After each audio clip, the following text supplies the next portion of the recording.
Hi, welcome back guys, this is your friend, WTFW with another fiction. What if Deku struggle in a perilous world? Now before starting, please give this video a like and subscribe to the channel if you want more videos like this. Now let's get into the fanfic.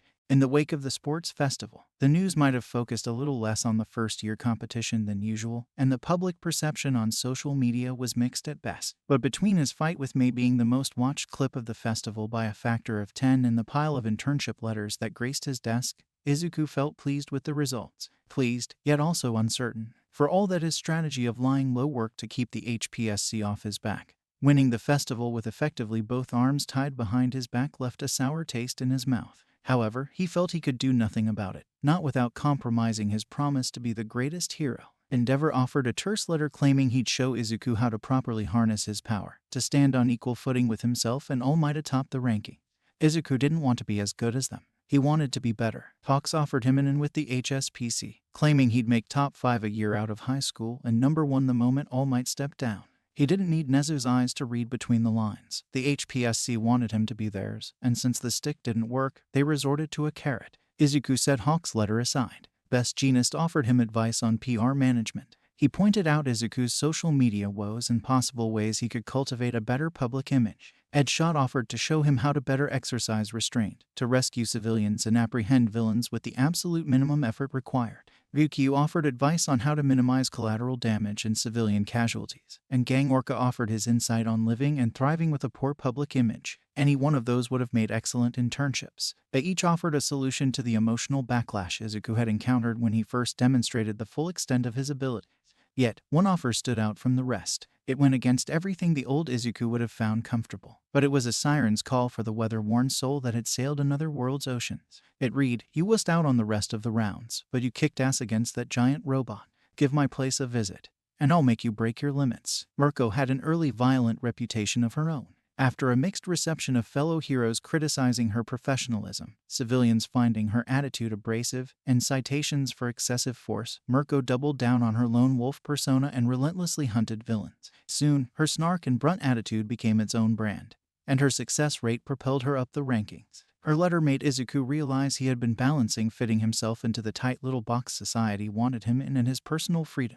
After weeks of holding back at school, and after a single taste of almost going all out, Izuku realized he couldn't make any other choice. When he followed the provided address, he first wondered if he had somehow messed it up. The building before him might have been a gym once. It was a spacious, squat, brick-walled cube with the automatic doors boarded over with plywood and an extra door shoved into the edifice as an afterthought. The windows were all higher up, wide flat panes of glass designed to diffuse the light passing through them. A bald patch and rusted metal brackets on the wall suggested there once was a massive neon sign perched over the door. Feeling foolish, Izuku walked up to the plywood door and knocked. Before his knuckles could rap against the wood a second time, he felt a massive spike of danger. Izuku ducked aside, and the entire door disintegrated in a shower of splinters. From the single shoe jutting from the ruined doorway, a white and gold facsimile of a rabbit's foot, Izuku knew who had tried kicking him. He was still trying to work out why when Mirko whirled and punted him straight through a brick wall. Izuku groaned and dusted himself off. A quick glance around showed rows of decrepit treadmills, racks of dumbbells tarnished with layers of dust and grime, gym mats sodden and moldy from a leaky roof,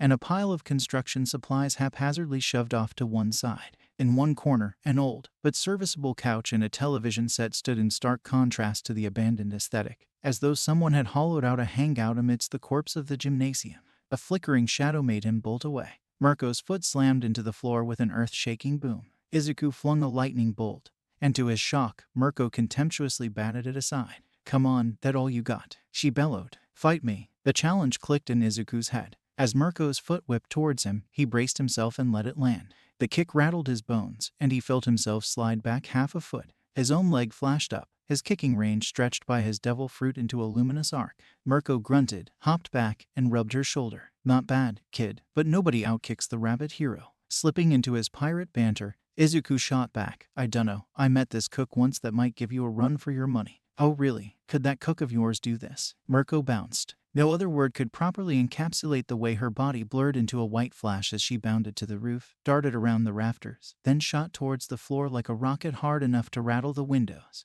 Lunafall. Izuku didn't dare block that time. He soared across the room and nearly stumbled when the entire floor rippled like an ocean wave. He flung more electricity, which Mirko blocked, but he used the sparks as cover for his own attack. Thunder pistol. The air cracked like a gunshot. Izuku felt his punch land home, but when the sparks settled, he saw Mirko's foot blocking his fist. He backflipped and felt Mirko's other leg swipe through his hair. On her hands, Mirko pivoted and swung her legs in a sickle, recognizing that move from Sanji's repertoire. Izuku knew ducking was a fast way to get his head embedded into the floor. Instead, he darted to the ceiling and raced along the rafters. Thunderbolts formed in his hands, but in that split second he had leapt out of the way. He had lost sight of Mirko. Haki warned him of an attack from behind. Izuku melted into the metal rafter and zipped away as Mirko's foot crashed through the support beam. He emerged halfway across the roof and threw lightning at her, but Mirko's hand darted up to block the attack. As Izuku sprinted away from the kicking equivalent of an orbital bombardment, his thoughts flickered through all the times Mirko had blocked his lightning. The mechanism was obvious to him. Her hands were insulated. The question was how she could react quickly enough to block. Did she have haki of her own, or was there some other way she could tell where Izuku's attacks would land? On a hunch, he threw and willed the lightning to curve. Mirko's hand rose to swat it, but the electricity dipped below her guard and zapped her in the abdomen. Izuku surged forward, only to immediately backpedal. If he hadn't stopped, Mirko's heel would have made inventing interdimensional travel from scratch so he could steal milk from the Marines an easier fix for his dental woes than anything quirks or science could offer. Neat trick, Mirko said, but I've had worse reaching for a door handle. Come on, Sparky, this is barely even a warm-up. Izuku landed back on the ground. As he darted around exercise equipment, he had hoped the professional hero would have a harder time working around clutter than someone who could turn incorporeal at will. Yet, like Izuku, Mirko sprinted straight through the equipment. Unlike Izuku, Mirko left a trail of shattered treadmills, appended benches, and bent barbells in her wake. As the gap between them closed, Izuku overturned a rack of exercise balls. Instead of slowing her down, Mirko used them as ammunition. Izuku yelped as a rubber ball shot past his cheek like a cannonball and embedded itself in the far wall. Mirko's next shot went wide to the left. Izuku barely had time to wonder why before a line drive forced him to jump, only for that first ball to ricochet and catch his ankle. A third ball careened towards him like a heat-seeking missile, and every time he dodged, another projectile wasn't far behind. Panting with exertion, Izuku decided he couldn't play chicken forever. He threw his own projectile to break Mirko's line of sight, darted from ball to bouncing ball, and came around behind Mirko, charging across the decrepit gym. Izuku coated his hand with haki and punched at her. Mirko's ear twitched. She whirled, legs sailing in a graceful arc towards his head. Izuku flung his punch upwards, slamming her thigh with enough force to send her kick wheeling high overhead. Mirko used the extra upwards momentum to leap, then scythe her foot down. The blow clipped Izuku's shoulder, and he winced as he rolled to his feet. Lunar rush. Izuku had to fold his body like an origami crane to avoid the barrage of kicks lashing out at him. When she switched legs, Izuku braced himself and tanked a blow, then closed in with a barrage of his own. Mirko ducked and bobbed around his punches, letting her legs do most of the work for her, until Izuku overstepped by just a fraction. She planted a kick in his shin to throw him further off balance. Izuku flipped onto his hands and used Mirko's own move against her, slamming a foot into her jaw. Rubbing her jaw, Mirko said, "Hey, that's stealing, you pipsqueak. That's not one of your copyrighted hero moves, Mirko. It's fair game." "Well, if you're going to copy me, then I should return the favor." Izuku ducked under her next kick, only to get a fist planted in his face. Stumbling back, Izuku hopped over a low sweep and kept hopping when Mirko scythed her legs higher. Mirko watched attentively as Izuku hopped on air solely off the strength of his legs. "Damn, wish I could do that. Want to learn how? I bet you have just enough strength in your legs for it." Mirko scoffed. "Watch it, brat. I'm the one that's supposed to be teaching you here. I'll start learning the moment you show me something I don't already know." "That's it, you asked for it." Mirko couldn't hop on air, but she made a passable impression by bouncing off the walls. The whole building rattled as Mirko zipped across the room. Izuku ducked, twirled, and even split himself apart a few times as Mirko sped up into a tan and purple blur. As fast as the pro hero moved, Izuku stayed a step ahead of her. His punch forced her to twist in midair, making her land awkwardly on the far wall. Izuku followed it up with lightning, forcing her to hop away from him. Now Izuku went on the hunt, hurling spears while Mirko rabbited out of the line of fire. He tried leading the shot, and even curving his throws, but Mirko dodged every throw with uncanny instincts. Izuku could have almost mistaken it for haki. Without warning, Mirko shot towards a rafter in the center of the room. Izuku threw, and Mirko used the rafter like a gymnast's pole, swinging up and around the bolt, then hurtled towards Izuku like a meteor. Izuku slammed into the ground and plowed through several broken treadmills. He felt Mirko descending towards him and leapt away just as she came crashing down.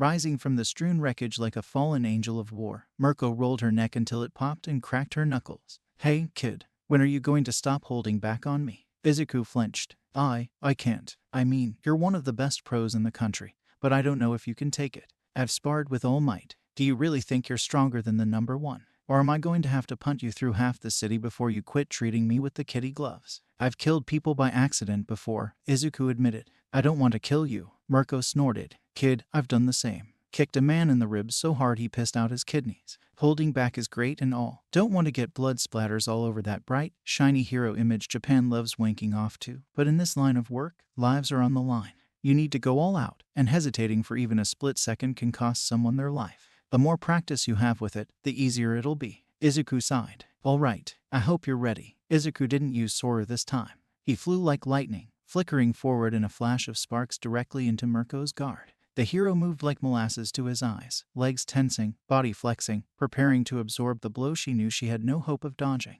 His fist rammed into her gut. She folded like a lawn chair and slammed through a wall. Izuku winced, ran to the hole, and looked outside for her. The light pole across the street was bent oddly, but no sign of her remained. Izuku heard a window shatter. Mirko planted her feet on the window's edge and kicked hard enough to rip the building apart. She slammed into him with a concussive thump that rocked the building's foundations and planted Izuku firmly in the concrete beneath the wooden floors. Grunting, Izuku pulled himself free and dusted himself off while keeping a wary eye on Mirko. Seeing that he still had some fight left in him, Mirko held up a hand. I think that's enough for today. Don't want to get yelled at for bringing the whole block down. Izuku nodded and joined Mirko on the ragged couch that remained virtually untouched amidst the strewn wreckage of the gym. Mirko took a long swig from a water bottle and said, Be straight with me, kid. You were still holding back, weren't you? Guiltily, Izuku nodded. Mirko snorted and said, Don't blame you. Heard making that giant fist laid you up for half a day. We'll work on that, maybe start smaller and practice more. Izuku nodded eagerly and said, I had another idea I wanted to work on too.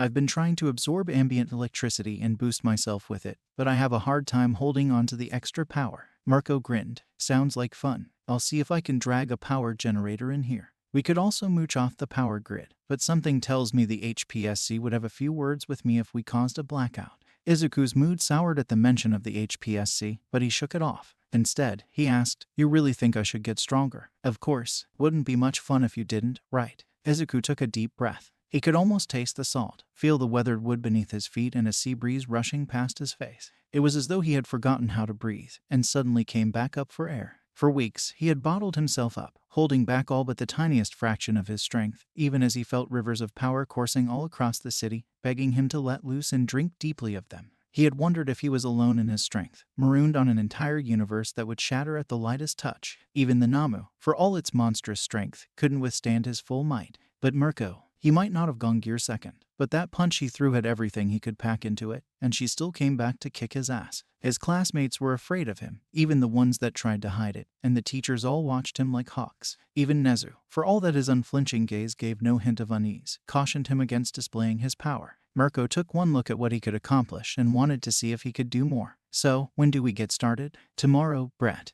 I need a shower. And you need to run back home before your bedtime. I got a patrol over in another city, something about the asshole running around killing heroes, and once we bag him, we'll work on that kick of yours. Mirko smirked and slammed her foot on the ground. No student of mine's becoming a hero without learning how to kick through a brick wall. Sparks jumped from his clenched fingers, and his face lit up in a feral grin as he walked home. Hawks landed in front of the gaping hole in the gym's wall. One look inside told him everything he needed to know. Scorch marks littered the walls, splintered scraps of plastic and metal lay scattered across the floor, and the air still carried the faint scent of ozone and burnt rubber, scattering his feathers about. Hawks felt for any sign of Midoriya and found none. Still watching for trouble, Hawks tiptoed over the wreckage and approached the ratty couch. Mirko sat on a pile of cushions, one leg stretched out over a case of beers, eating a bowl of orange mush while an old martial arts flick played. I thought I told you to knock, Mirko said. Hawks sat and helped himself to a warm beer. You left the door wide open. I figured you were inviting me in. Bullshit. I made sure that Mirko craned her neck and saw the hole in the wall. Very funny, Chicken Little. Didn't you have your own brat to drag around? Not my fault the little birdie couldn't keep up with me. Mirko snorted. Like anyone's supposed to keep up with you when you break the sound barrier.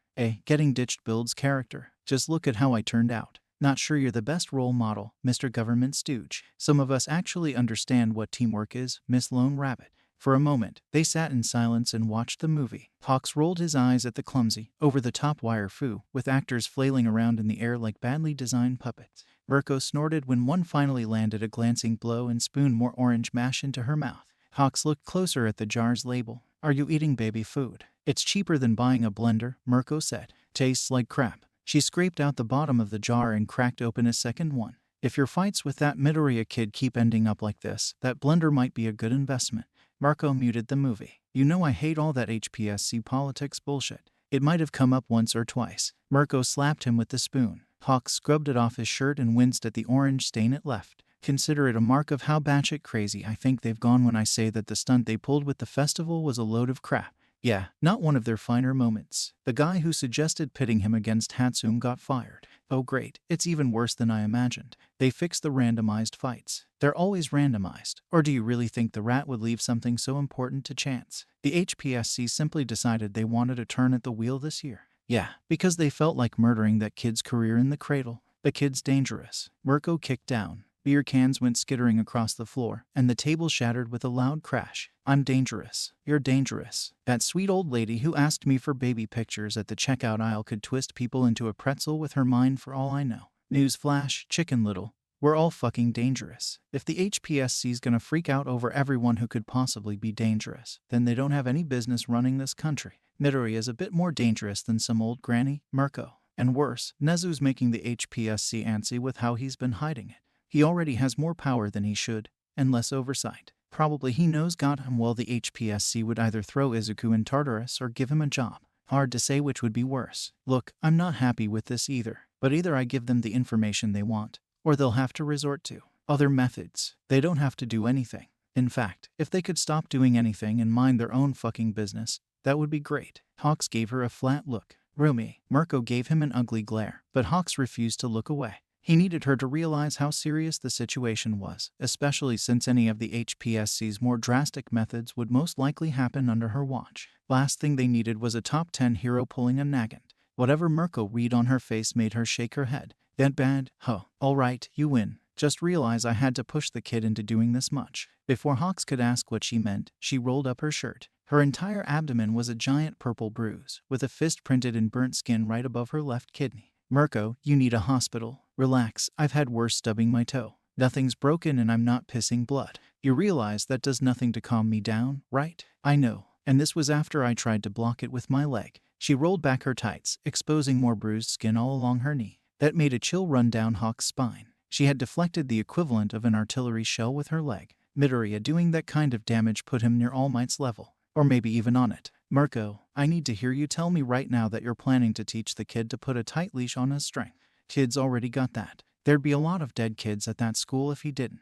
"Then at least tell me you're just showing him boring hero stuff. Patrol routes, paperwork, news cameras, the old smile and wave routine." Mirko looked away from him. "Yeah, sure, whatever. Not like the kid needs to get stronger." Which meant she was absolutely going to make him stronger. Hawks felt a migraine brewing behind his eyes. "I'll take your word for it." Mirko nodded and turned the volume back on. As the cheesy post-fight dialogue warbled out of antiquated speakers, Hawks said, "Mind passing me a jar?" Mirko raised an eyebrow at him, cracked one open with her toes, and flung it at him. Hawks caught it with a feather and sniffed. Dipping a finger into it, he licked, shrugged, and dumped the rest into his mouth. "You should get a blender. You could even add things besides carrots to it." "Never. Apples, oranges, mangoes." "Blasphemy. You realize carrots are unhealthy for rabbits, right? Do I look like a rabbit to you?" "Yes." Mirko flung an empty jar at him. "So says the plucked chicken. I bet some Greek philosopher used you to make a point. Behold, a man. And here I thought you were fast asleep during history class. Greek philosophy. Try the internet sometime. Might help you break out of that HPSC echo chamber you've been incubating inside. Maybe when I'm not busy keeping this country afloat. Bailing water don't mean shit if nobody's patching the holes. It does if it gets you to a safe harbor." Hawks rose and stretched his wings. "Watch your back in Hosu. The hero killer's been taking on stronger and stronger heroes. No one's really sure how strong he is, or how he's doing it. He wouldn't be hiding if he was any good." Hawks thought about repeating himself, to emphasize keeping an eye out, but decided against it. She had enough warning about the HPSC. Once he was outside and well out of Mirko's earshot, he called up his boss and said, "It's worse than you thought, sir. And frankly, I don't think we can do anything about it." The answer he got wasn't the one he had hoped for. And you have no idea how important salt is for your sense of taste until you spend 2 weeks being unable to taste it. Cheeses and cured meats taste awful. Butter tastes like it's unsalted, and even sprinkling salt straight on your tongue feels like you might have caught a whiff of an ocean breeze. About the only things that tasted right were fruits and raw vegetables, such as the magic of prescription mouthwash. Would have been nice hearing about that caveat up front, but I guess me complaining about my broken sense of taste is how they know I actually used the stuff. Went 2 years without visiting a dentist because the one I went to closed its doors without me noticing. And that was the price I paid. No cavities though. Reviews are always appreciated. I'd like to know what you think of the fight scene, Mirko and Hawk's character and interplay, and anything else that comes to mind. Feedback is how I improve as a writer. Vincent's, damn, this was a fast-paced chapter. Who are you racing when writing this up? Fucking Speed Racer. Bardothren. So many fanfics have done the sports festival to death that I felt no need to waste time with it, especially since it's meaningless for Izuku. Rushing through it quickly is rather the point. Project Iceman. Yeah, they goofed putting Izuku in May in the first round lol. Bardothren. In their defense, it probably seemed like the perfect way to vilify Izuku. Not their fault May hid a mecha in her purse. Ajay the Great 332. Great chapter though you did have a typo after Dark Shadow stole a headband as Izuku gives the headband back to Minta not Shinso. Izuku met the quirk's eyes as he passed the 1,000,000-point headband back to Minta, and he winked. Bardothren. There are no typos in Boss Sing C. Yeah, that was due to Minta eventually getting the 4th slot in the first draft, and I felt unhappy with how it went. Not perfectly happy with how Shinso fit in either, but I couldn't think of any better ideas. Caspian 123. But alas, this is your story. I guess we will have to wait for the Marines and the pirates to reach Izuku for him to get a good fight. Bardothren. If this chapter didn't prove you wrong, the next one might. Naruto 30. Why is the world against Izuku here? Granted, he's a pirate in another world, and the HPSC is a load of dung, but still, it's sad to see his classmates not liking him. Also, did Shoto not get therapy here due to Izuku being opus? And it's kinda good that the pros at least like him. And isn't the announcer booth used by Mike and Aizawa? Why is some random nobody manning it here? Waiting for your next update. Don't slow down on me now, Sparks, Mirko called out while she hopped backwards. We're almost there. Izuku gritted his teeth. Running from Musutafu to Hosu was longer than anything he had done before, given most islands in the other world were half that size, but that was nothing to his stamina. But running the whole way while carrying a generator, and simultaneously trying to hold in the power it generated, made Izuku feel nauseous across his entire body. All that extra electricity wanted out, and whenever it built up enough, it lashed out in vibrant arcs around his feet. When they finally crossed the city limits, Mirko leaned up against a building and said, "That's good, make sure you don't break it setting it down. You'll be doing the same thing on the way back." Izuku groaned and set the generator down inside some bushes, stretching out his fatigued limbs and shaking off sparks in the process. Izuku asked, "So, how does patrolling work?" For the day-to-day, most heroes have an assigned route that they change frequently so nobody gets too familiar with our pattern.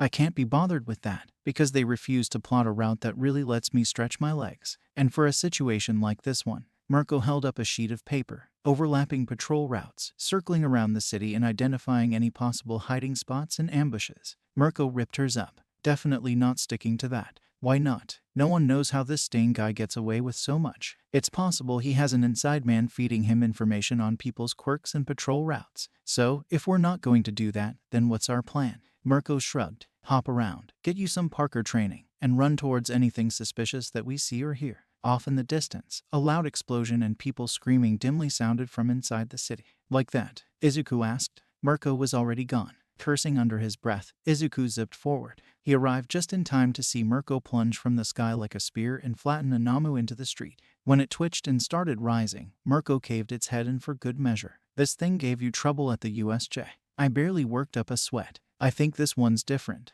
Izuku poked it in the shoulder. "The one I fought had a regeneration quirk. How good was it? It regrew its entire upper torso in under a minute." Mirko gave a low whistle. "Guess that means there's more of these things." On cue, 8 portals sprang up in a ring around them. The crowd snapping pictures quickly evaporated, leaving only a few foolhardy civilians willing to risk their lives for a glimpse of some real action. A few had the same black-skinned bodies, but most were composed of different materials. A wooden Nomu looked straight from a Tolkien novel. One had a nearly transparent glass body with a pulsing ruby heart, and a third looked like Frankenstein's take on a rubber duck, complete with yellow rubbery skin, an orange duck bill, and beady black eyes. The Nomu attacked in sync with each other. The glass Nomu opened its chest, and a barrage of glass splinters fire out like a shotgun blast. The wooden monster made a cage with growing branches, and the rubber Nomu charged at him, making rubber chicken squeaking noises with each step. Izuku ducked behind the rubber Nomu, letting it take a shower of glass to the back, then used its shoulders as a springboard to vault towards the rapidly closing hole in the wooden dome.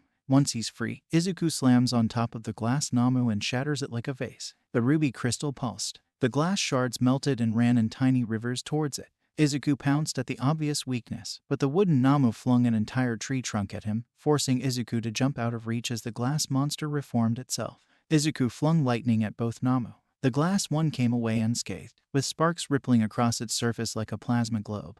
But the wooden one sported scorch marks where Izuku hit it. Izuku formed a spear in his hands and folded it in on itself, tempering it like a blade until it shone painfully bright. As he dodged around glass splinters and grasping branches, Izuku darted above the wooden Nomu and hurled the spear directly onto its head. Its entire body lit up like a pitch-soaked torch, burning with palpable heat even as it continued reaching for him. Flecks of blackened bark peeled away from its body, and clouds of white ash puffed out with each breath it took. The glass Nomu aimed both arms at Izuku. Its limbs exploded in a volley of glass knives, perforating the air around him. Given no time to dodge, Izuku braced himself and weathered the storm. Haki protected his vitals, but his arms and legs took numerous shallow cuts. The few glass shards that bit deep enough into his toughened muscles to stick there fell out the moment Izuku flexed his body. As its chest opened up, Izuku kicked the ground, flipped a chunk of concrete up with his foot, and hurled it forward. The Nomu screeched like a scratched chalkboard as a crack shot up the side of the beating crystal. Izuku darted forward, coated his fist in haki,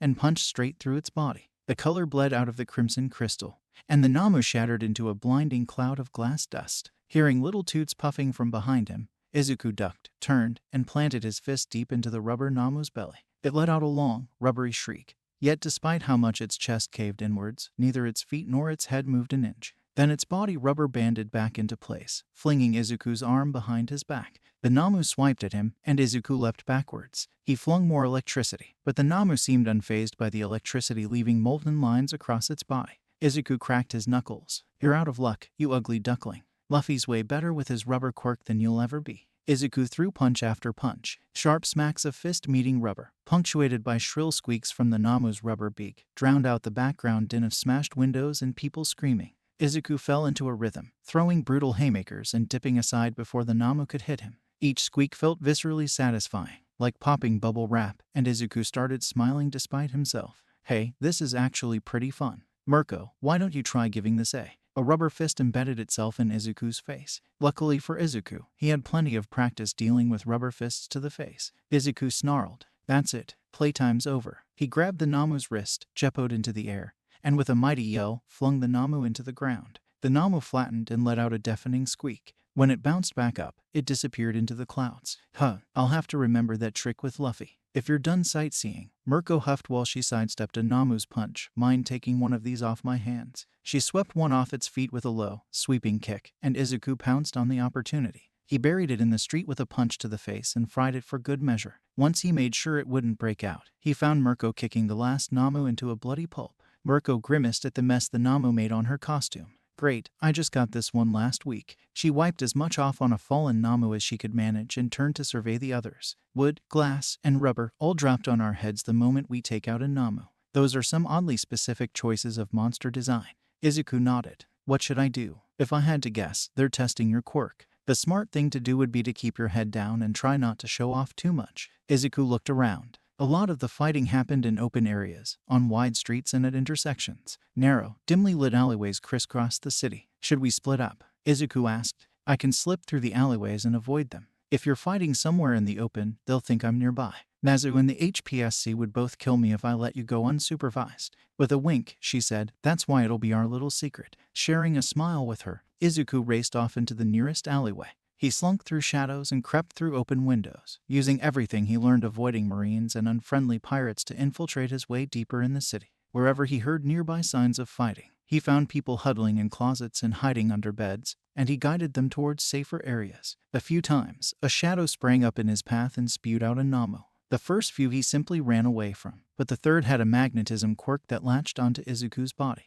As it reeled Izuku in, Izuku used the momentum to drive a haki-coated punch through its face. Unnerved by how well the Nomu's quirk worked on him, Izuku racked his head for a way to dodge the Nomu. He couldn't tell where they were watching him from, so he had to find a way to slip their notice. A metal fire escape gave him an idea. Sinking into the metal, Izuku rode the conductive material to the rooftop. He had hoped to find another source of metal, but the only thing connecting the building to other areas were the power cables brimming with electricity. Deciding to test it out, Izuku forced his way through the insulator and settled into the cable. He felt himself diffuse throughout the city's power grid, giving himself a vague sense of the entire city attached to it, before picking out a discreet spot on the other side of town. He slipped out quietly, and the Nomu stopped dropping in on him. It was when he was in the middle of trying to find the next person to help and following the scent of blood when he happened upon a startling tabla. Pro-hero native, still as a corpse, but not quite gone if the steady trickle of blood from his wounds is anything to go by. Ida, fallen, glaring up the length of a dull, chipped, blood-soaked blade at its wielder. A haggard man swathed in bandages, missing his nose, and staring contemptuously with bloodshot eyes at the child as he raised his sword high to impale him. Izuku moved. Ida's eyes twitched towards him, widening in surprise, and it was enough warning to make Stain whirl and raise his blade. Izuku punched it aside, and Stain's left hand darted out with a knife. Izuku let the blade pass through him and used the opening to punch Stain in the jaw. The punch connected with a meaty slap that could have passed for a gunshot, but Stain simply bent back, letting the force of Izuku's punch dissipate across his body, then swung his sword back up. Izuku barely caught the black glint running along the blade. Given no time to dodge, Izuku augmented his own chest and took the haki-coated blade across his ribs. The blow knocked the wind out of him, but only his shirt was cut. Stain backed away and lowered his blade, but his stance remained firm, ready to defend at a moment's notice. You have a strong will. I thought no one else had the strength of mind in this rotten society to ascend beyond their limits. There are plenty if you know where to look. You had a tutor, then? His eyes flicked over his outfit. You must be a hero student. With a will like yours, killing you would be a waste. My only interest is in these two fakes. Leave them. They are not worthy to call themselves your peers. I wouldn't be much of a hero if I let you kill them. Fair enough. I'll try not to injure you too badly. Stain's arm whipped out. 6 gleaming knives shot towards Izuku. Weaving through them, Izuku darted past Stain's sword and hammered his gut. He felt haki block the blow and nearly lost his arm to Stain's upward swipe. Punches against swords, knives against flying sparks, Izuku and Stain traded blows. In strength, they were evenly matched, but Izuku could tell that he had an edge on speed. Testing that theory, Izuku soared across the alley, racing faster than Stain's eyes could track and aiming a punch at his kidney. Stain's haki sprang up at the last second, but Izuku blurred away before he could bring his sword around. In response to Izuku's speed, Stain started throwing knives at his 2 injured victims. Having to deflect a seemingly endless supply of knives out of the air kept Izuku from applying enough pressure to overwhelm Stain.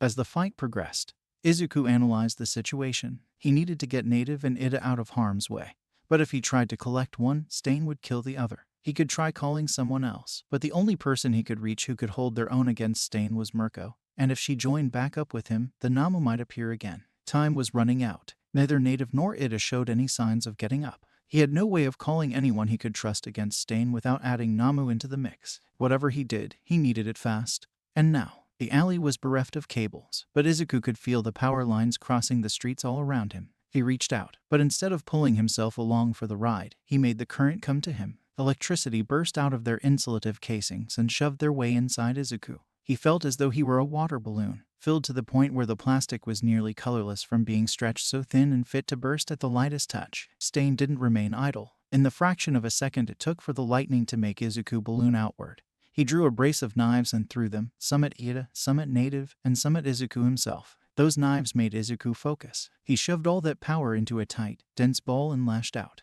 Lightning struck each knife from the air. Flexing his arms, Izuku felt the dense electricity ebb into his limbs like molten glass. Sparks leapt from his back and gouged chunks out of the nearby masonry. Clenching his hands and jaws, Izuku used Tekai, haki, everything he could think of to force the electricity to stay inside. An ebony shell crept from his fists to shoulders, while green sparks arched around his back and chest, writhing like snakes trying to escape Izuku's grasp. Gear 3rd, Izuku rasped, rumble gattling, caught beneath the barrage of fists. Stain didn't have any time to throw knives. His arms and legs moved as though he were wading through mud, and his eyes couldn't even track the afterimages of Izuku's movements. Yet, as his sword blocked a fist, it was already moving to intercept the next 3 attacks. Patches of haki hardened the instant Izuku's fist broke through his sword's guard, and vanished the moment Izuku drew away. No matter how much Izuku sped up, no matter how thoroughly he outsmarted Stain, no matter how much ground the serial killer lost against the raw power of Izuku's punches pushing against him. Stain kept up through an uncanny ability to read exactly where the punches would land the instant Izuku decided to throw them. Izuku felt his strength waning, felt the dense coils of electricity slipping from his grasp. Mere second would leave him and the victims wide open. He didn't dare pull in more electricity, not with how unstable he already felt. He had hit his limit. Now he had to break it. As he threw even more punches, he shouted between gasps for air, "I won't let you hurt anyone." With each word, his punches moved even faster. His fists blurred into a visual anomaly, flickering so quickly that the human eye thought they were moving backwards. The image stilled, then trickled forwards before blurring out of the human eye's ability to perceive. At first, Stain kept up. The sword wove a looping dance through the air, acquiring more chips as Izuku hammered away at it. More and more punches slipped through. As the haki had to shuffle around faster and faster, it gradually started lingering, passively guarding vital areas while haki flickered elsewhere. Those patches grew, and Stain stopped blocking blows to his arms and legs. Eventually, the haki snapped, like spider silk stretched too far, but even as blood dribbled from Stain's lips, he remained firmly on his feet. Even as Izuku's punches continued to ravage his body, Stain screamed, loud enough to echo over the static hiss of Izuku's blindingly fast arms, "Why are you smiling?" Sensing a lull in the fight, Izuku slowed down his punches. He felt simultaneously ready to fly apart and fall over from a stiff breeze. But he took a deep breath and forced his body to hold itself together for a little longer. "All Might smiles, doesn't he?" Stain sneered. "His smile is for the people he's protecting. You're smiling because you enjoy this. For all your strength, you're a fake like the rest of them. In it for your own satisfaction." Izuku raised a finger to his lips. His grin never wavered.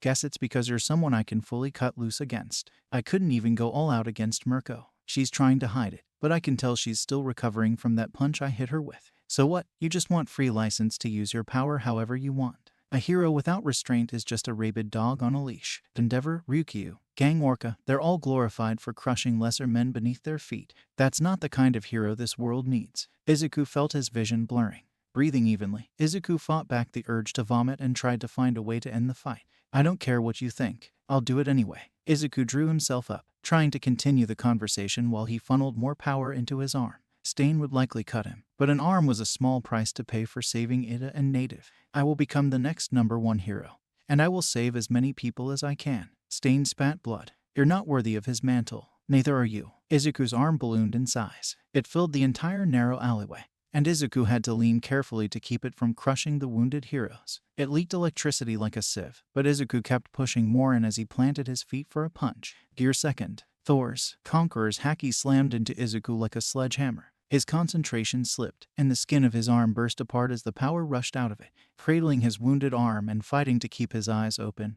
Izuku sank to one knee. Stain leaned on his sword like a cane. Heaving breaths as he glared down at Izuku, he said, "This is the full extent of my resolve. My quirk once required the target's blood, but now I can bring anyone to their knees at will. I won't let anyone stop me from culling this world of fake heroes. Now fall, and may your death pave the way for a brighter future." Drained as he was, Izuku refused to fall. Conqueror's will weighed heavily on his fatigued shoulders, but he had felt worse from a cabin boy. Clenching his fingers, Izuku lumbered to his feet. Stain stared in shock as Izuku met his gaze. "I made a promise," Izuku said, voice hoarse, "that I would be the #1 hero. And I'm not going to let a madman like you stop me. I won't let you hurt Ida, or Native, or anyone else, you hear me?" Stain cackled. "Too late for that, child. Take a good look." Reluctant to take his eyes off the hero killer, Izuku slowly turned his head. Native and Ida were both barely awake, clinging to consciousness solely through the distance Izuku had pummeled between them and Stain. Izuku felt his stomach sink. It wouldn't matter whether or not he beat Stain. When passing out meant they couldn't run or call for help. He had already pushed past his limits, and he knew he had at best a minute before he'd pass out, Conqueror's will or not.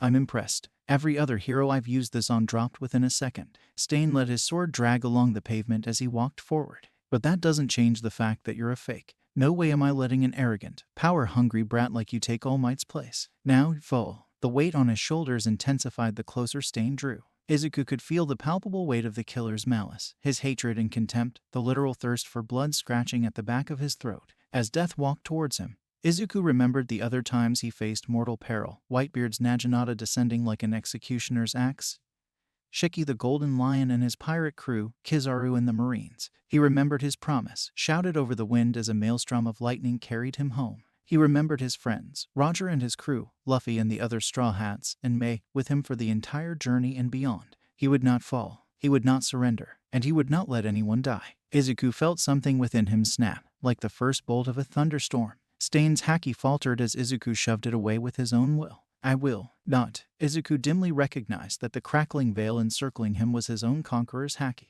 He wrangled with the unfamiliar sensation, trying to focus it in one direction. But his newfound power bucked like a wild stallion. Every attempt to exert control only resulted in the power growing, and growing, and growing. When the power finally ebbed out of him, Izuku collapsed onto his knees. A spike of terror shot through him, and he scrambled to raise his head. Stain stood over him, a crimson figure backlit in a halo from a flickering street lamp.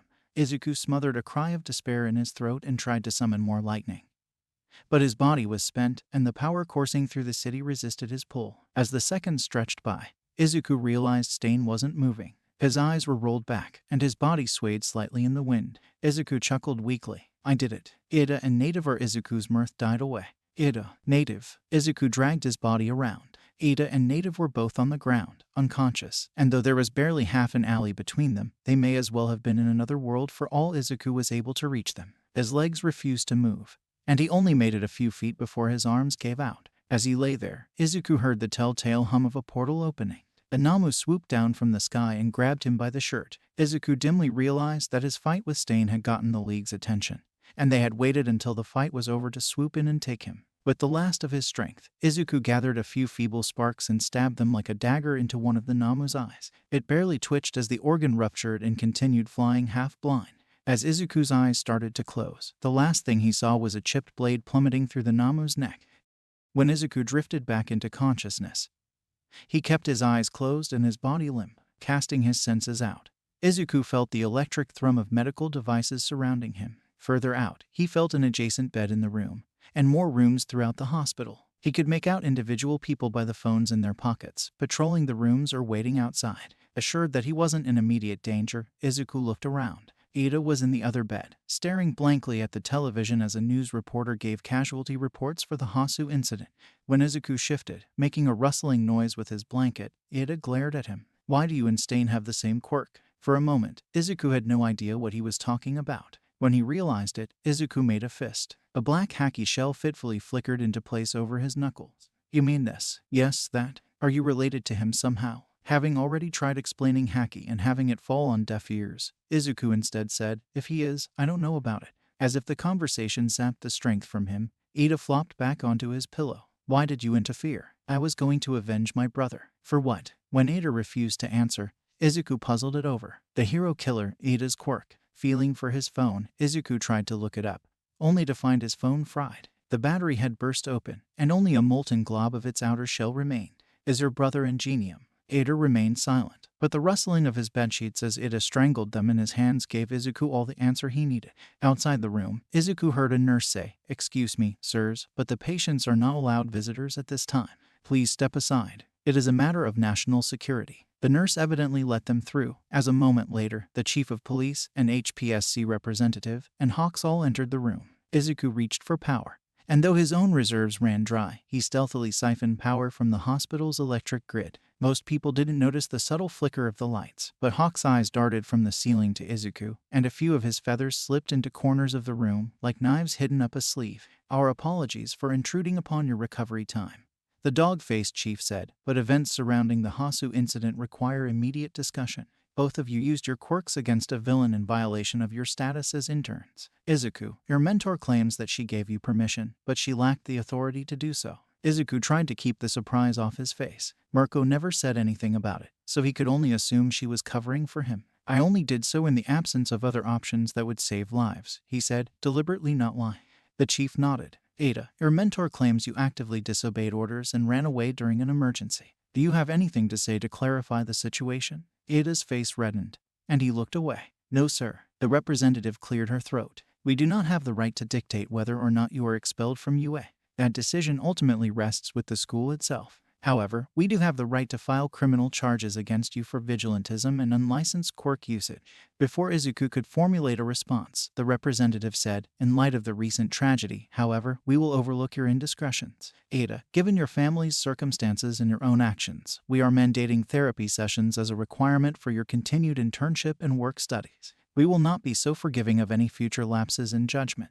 Visibly choked up, Ada could only nod and blink tears away. As for you, Mr. Midoriya, the representative adjusted her glasses and gave him a wary look. We would appreciate it if we could have a private conversation to clear the air, as it were, and come to a mutual understanding of both your situation and the HPSCs as an organization. We understand that there are certain sensitive details about your sudden spike in power that are best kept under wraps. Izuku felt his face turn ashen. Had the HPSC learned about the DeLorean? Thoughts spinning through his head.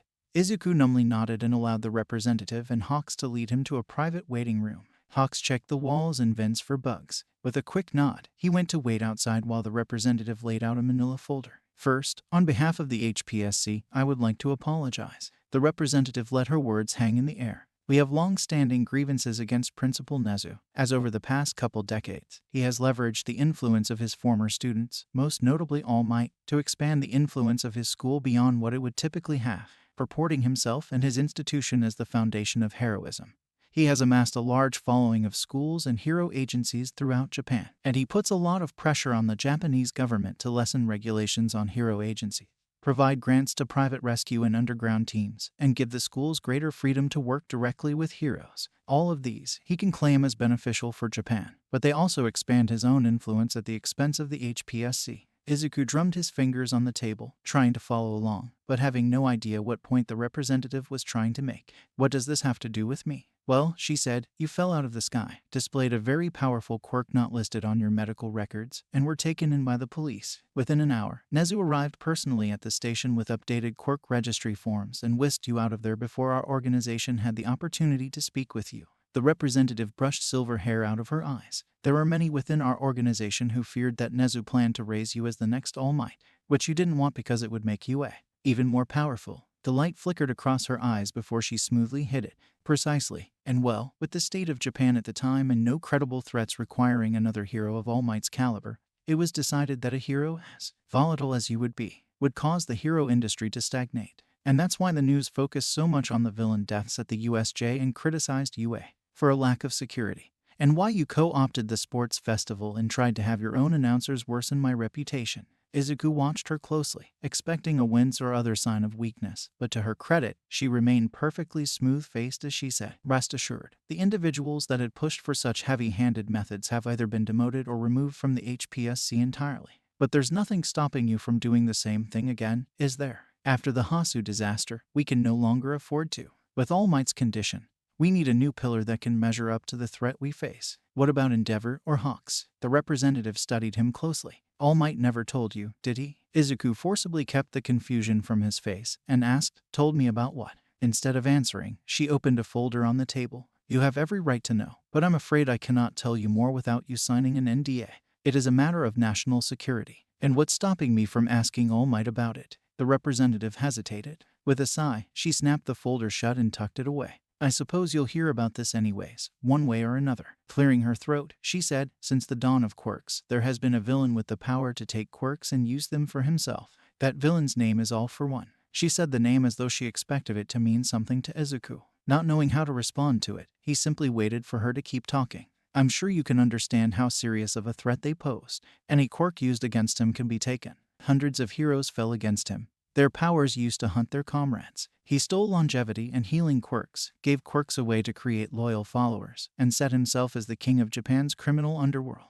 The only force that could stand against him, and eventually toppled his empire, was a quirk passed from hero to hero since his reign began. The quirk One for All. Izuku couldn't hide his surprise at that. Luckily for him, the representative mistook the reason for his shock. You've done an admirable job hiding it up to this point. We've been watching All Might for years and never had any idea he had approached you. The representative paused, fishing for information. Izuku had none to give. Frowning slightly at his silence, she said, I find little joy in putting the hopes of the entire nation on your shoulders, but that's more or less what you signed up for taking that quirk. My only interest in the matter is mending bridges with you so the HPSC can properly support you in the war against All for One. Mending bridges, how exactly? Considering you turned down Hawk's offer, I doubt you're amenable to working directly for us. Izuku snorted. The representative stifled a sigh and said, in lieu of that, we will work on turning public opinion around.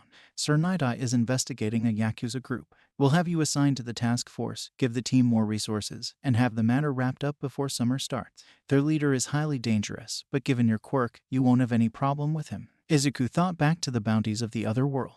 The proposition sounded exactly like doing bounty hunting pro bono. Sounds an awful like I'm the one doing you a favor here. They're behind the release of the drug Trigger, the same drug that we suspect Stain used to knock out the entire city of Hosu. Izuku furrowed his brows at that. Stain's haki was barely enough to knock out Ada and Native. How would he have the strength to? And then it hit him. He had knocked out the whole city, and everyone thought it was Stain. As his face turned ashen, the representative said, I see you recognize the ramifications of this new drug. Do you have any reservations about helping out now? None. Good. I'll contact Sir Night-Eye immediately and have you and Mirko added to the raiding team. Hawks will try to line up a one-on-one between you and Overhaul if it isn't part of the plan, so pay attention to any cues he gives you. Understand? Izuku didn't entirely hear what she said. His head felt like it was packed full of cotton, muffling the world until it blurred into a haze of television static.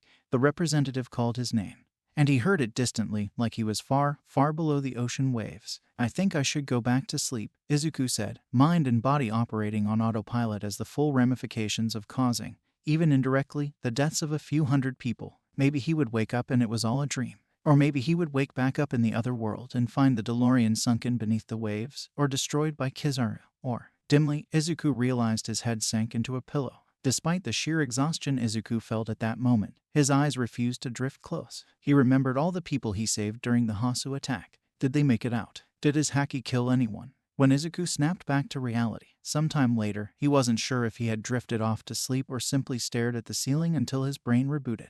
When he sat up, wincing at the sharp stab of hunger in his gut, Ida looked up from his book and said, Midoriya, are you feeling better? I am, I think. Izuku rubbed his forehead. How long was I out of it? You mean after you got back from talking with the HPSC? It's been a day. Ain't that the truth? Izuku grumbled. Izuku felt somewhat more alive after scarfing down the thin bowl of kanji brought over by a nurse.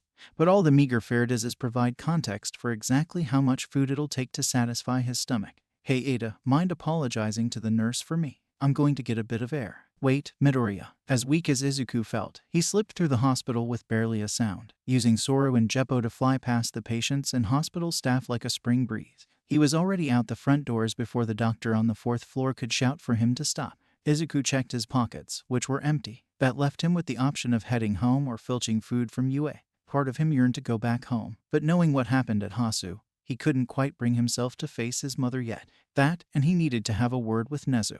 The school was empty and there was no lunch rush in the kitchen, but the walk-in fridge was well stocked with cured meats, chopped vegetables, and frozen rolls. The bread came out more mushy than anything else after he electrified it, but it made an edible enough meal. Over the intercom, Nezu said, I had refreshments ready in my office. Izuku was there 2 seconds later scarfing down scones. How'd you know I was coming? He asked between bites. Intuition. So, are you here because of Hosu, or the HPSC? Does All Might have a transferable quirk? Nezu grinned. Sounds like the HPSC is getting desperate. Did they tell you about All for One as well? Izuku nodded. Nezu sipped his tea and said, and they didn't even make you sign an NDA. Sloppy. Ah well. They said they were coming after me because they were worried you would use me to chip away at their authority. Of course I am. But tell me, Izuku, you've seen some of what they're willing to do to keep that power. Do you think they should have it? For that, Izuku had no answer. Instead, he asked, what will we do about All for One? You intend to fight him? I plan on being the #1 hero. The #1 villain sounds like the perfect opponent for me. I'd chide you for being far too optimistic if I didn't think you had a very real chance of taking him down, especially given the rumors he isn't back at his full strength. All Might caved in his skull. That he's still breathing is a miracle of quirks in medicine. I don't know if I plan on changing that. I'd rather not kill anyone if I can help it. Admirable. I'm sure we can accommodate him just fine in Tartarus. So, what do we do in the meantime? How can we track him down?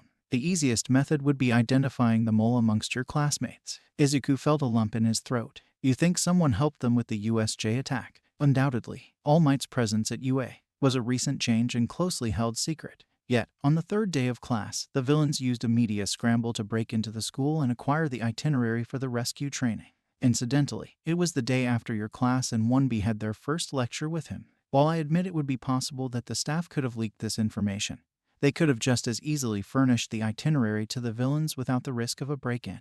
Upperclassmen could have overheard whispers of All Might's presence, but I'm less inclined to believe that All for One would act on mere rumors. Thus, the most probably culprits are among the first-year heroic students. Why are you telling me all this? Because you're the most probable target of All for One's next move. If the HPSC is convinced you have one for all, odds are he will believe the same. And given the fact that the quirk grows stronger with each wielder, while he has only grown weaker, he will feel pressured to nip it in the bud, so to speak. You need to be careful what information you share with your classmates, and watch for anyone making unusual attempts to get close to you, searching through your belongings, or asking for intimate details about your abilities. Izuku closed his eyes. He didn't want to imagine any of his classmates as traitors, but with the way they treated him, it was all too easy to see them selling him out. Yet, the thought of shoving them away, of watching for knives behind their backs, didn't sit right with him. Thank you for telling me this, but let them. Nezu frowned. Don't underestimate All for One. If he takes your quirk, I don't think anyone would be able to stop him.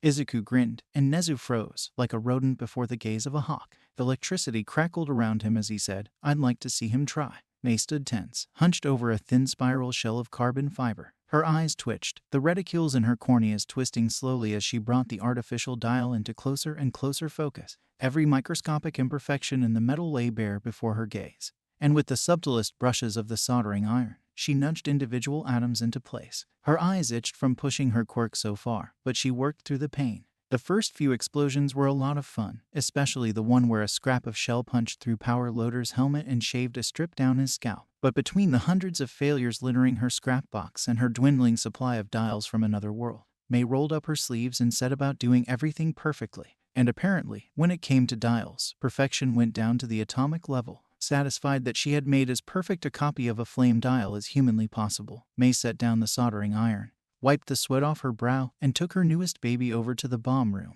It had a different name once, but pockmarked with craters as it was, with an odor reminiscent of gunpowder and ash clinging to the air, everyone now called it the bomb room. It had steel-lined walls, with concrete a foot thick surrounding it. They set an acetylene torch firing on one end, set the flame dial in front of it, and sealed the room. Cameras perched in the corners gave her a close view as the dial absorbed the ambient flame, but zooming in showed her pixels instead of atoms. Excuse-moi, would you be? Mei held up a finger. With the press of a button, she killed the acetylene and watched the flame dial. Grabbing a pair of tongs off the wall, she slowly pried open the bomb room, took a quick whiff to check for any gas leaks, then grabbed the dial with the tongs. Keeping the door between her and the dial, she gingerly pressed the button. When she dared look, she saw a jet of flame licking the steel inside the bomb room. Once it ran out, she set it back inside, slammed the door shut, and turned to greet her guest. Hatsume, future owner of Hatsume Industries and greatest inventor alive, how can I help you? Aoyama flushed slightly. I have a problem with my quirk, and I need support gear to use it effectively. I heard you were the best in the school, and, say no more, I have just the thing. Rummaging through her baby collection, she pulled out a massive grenade launcher, featuring Baby 196, the Master Blaster 3000, or whatever works well with your hero name. A smart grenade launcher packing 10 different kinds of non-lethal ammunition, from EMPs to flashbangs, smoke grenades, sticky webs, tasers, sneezing powder, and more. The grenades can be set to detonate on impact, with a timer or manually. The launcher can also coat the grenades in a sticky substance, or made more rubbery for extra bounciness. A laser sight, smart aiming, and self-adjusting projectiles gives this baby an effective range of half a kilometer. With this, you won't need a quirk to make waves as a professional hero. Aoyama staggered under the launcher's weight when Mei handed it to him. Grunting each word out, Aoyama said, Magnifique, I'm sure, but I was looking for something for my quirk. Of course, just leave your quirk's details and I'll have something cooked up in a week. Stomach pain, you said. Is it from neuron stimulation or blood pressure fluctuations? I don't know. Find out. Oh, and get me your measurements as well. All of them. I'll have recovery girls send them. Good. Anything else? Aoyama hesitated. Just curious. What's the craziest invention? Baby. The craziest baby you've ever made. That would be the time machine. The time machine. Built one out of a DeLorean. And you've used it? Yep. Kinda wish I could use it again, since I'm running out of supplies, but Nezu has it locked away. Mei shrugged. Well, I'm having more fun inventing a solution anyways. I see. Seems like a shame. Do you think you'll ever get it back? After I graduate? Probably, but I'll have to promise not to use it for evil or something. A massive blast rattled the walls of the bomb room. Mei opened the door. The dial was embedded in the steel wall, still intact, while the acetylene torch, melted to a lump of metal, had twisted fragments scattered across the room. Whoops, I think it melted the fuel line. Buy new customer. May wriggled into a bulky, explosion-resistant suit and waddled into the room. Aoyama waited until he was off of the school's campus before texting what he had learned to the number All for One had given him. Night-Eye was already nursing the beginnings of a tension migraine when the phone on his desk started ringing. Inwardly sighing, Night-Eye picked up and said, "Sir Night-Eye speaking." "No need to sound so glum, Mr. Sasaki. I come bearing gifts for once." Night-Eye pinched his nose. He could already tell the HPSC agent wanted something from him, and he had enough on his plate as it was. "I appreciate any gestures of goodwill from the HPSC, but unless it's information on the Shy Hasekai, I'm afraid anything else would do more harm than good for the investigation. I have that and better. We've located their main R&D facility for a new drug they're testing out. You will have a warrant to raid them within the week, expedited through the legal system so they will have less time to prepare, as well as the support of Ryukyu, Hawks, and Mirko." "Mirko, are you sure she will be suitable for such an operation?" "Perhaps not, but the real reason she's being brought on is her intern. It's incredible how quickly he's become proficient with One for All." Night-Eye nearly dropped the phone. "One for All?" he asked, hoping his voice came off as skeptical. "Is it supposed to mean something?" "You don't need to pretend for me, Mr. Sasaki. We've been in the fight against All for One as much as your old mentor. As for Midoriya, I trust that All Might has filled you in on his progress." "Of course," he said, fighting to keep the bitterness from his voice. "He has done very well, and this raid will hopefully be another step on his road to succeeding All Might once he passes the torch." After a brief pause, in which Night-Eye was left to stew in the reminder of Toshinori's impending death, the agent said, "Speaking of, considering how important Midoriya will be to Japan's future, it would be appreciated if you could check into his future. You know why I can't do that. Just a thought. Any amount of information could be helpful. When he succeeds All Might, how it happens. If you find out anything useful, please give us a call." Night-Eye was left listening to the empty hum of the dead line. He set the phone down and turned to face the All Might poster hanging from the wall. "All Might." He took his glasses off and ran his hands through his hair. "Why don't you ever listen to me?" At the entrance, Izuku took a deep breath, fortifying himself for his first step into the field of heroics. Mirko gave him a smirk and said, "Nervous, Sparky?" "A bit, yeah." Mirko scoffed. "You fought the hero killer in a bunch of Nomu mano a mano, but a PowerPoint presentation makes you nervous." In lieu of replying, Izuku opened the door. A few familiar faces greeted him, from his classmates Takoyami, Kirishima, and Ochako, to bigger heroes like Ryukyu and Fatgum. Most heroes were harder to recognize, either hailing from underground heroics or smaller local agencies. Kirishima and Dark Shadow gave him eager waves, and Takoyami subtly inched aside to make room at the seat next to him. Mirko scoffed as she sized up the rest of the heroes seated in the massive meeting room.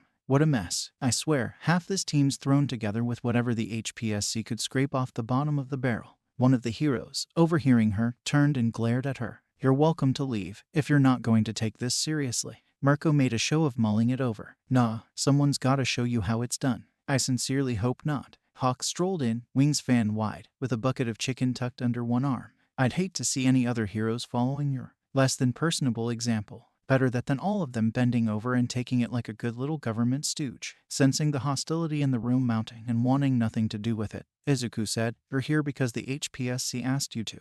Doesn't that also make you a government stooge?" Hawks nearly choked on a piece of chicken. Mirko feigned a blow to the heart and said, "Betrayed by my own intern.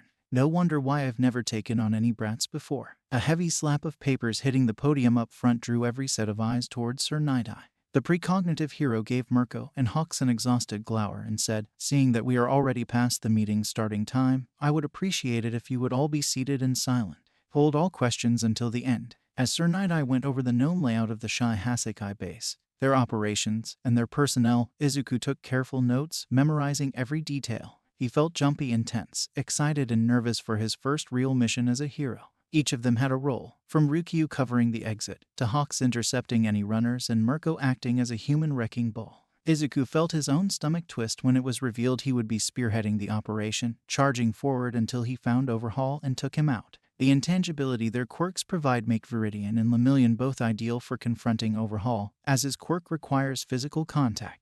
Anyone else who runs into him should report his location and retreat. Are you seriously leaving the most important job to a couple of kids? They aren't even out of high school yet. Night-Eye raised an eyebrow at the hero. I would invite you to challenge Overhaul yourself, but I have enough paperwork on my desk as is. Does anyone else have any objections? Ryukyu shifted in her seat. Then she cleared her throat and said, I recognize your point, but I think it foolhardy to send those two in alone. Shouldn't they at least have backup from Mirko or Hawks? Mirko is a close quarters specialist. Overhaul is a terrible matchup for her. Mirko bristled, though she held herself back from objecting. And Hawks would have trouble maneuvering underground. When that didn't make Ryukyu stand down, Night Eye added, I am already making concessions by adding Lemillion as backup. The HPSC had requested that Midoriya, hero named Viridian, confront Overhaul by himself. That comment drew a whole host of angry mutters from the assembled heroes. Takoyami gave him a silent, wondering look, and Izuku felt vaguely uneasy at the attention. With all that out of the way, the operation begins tomorrow.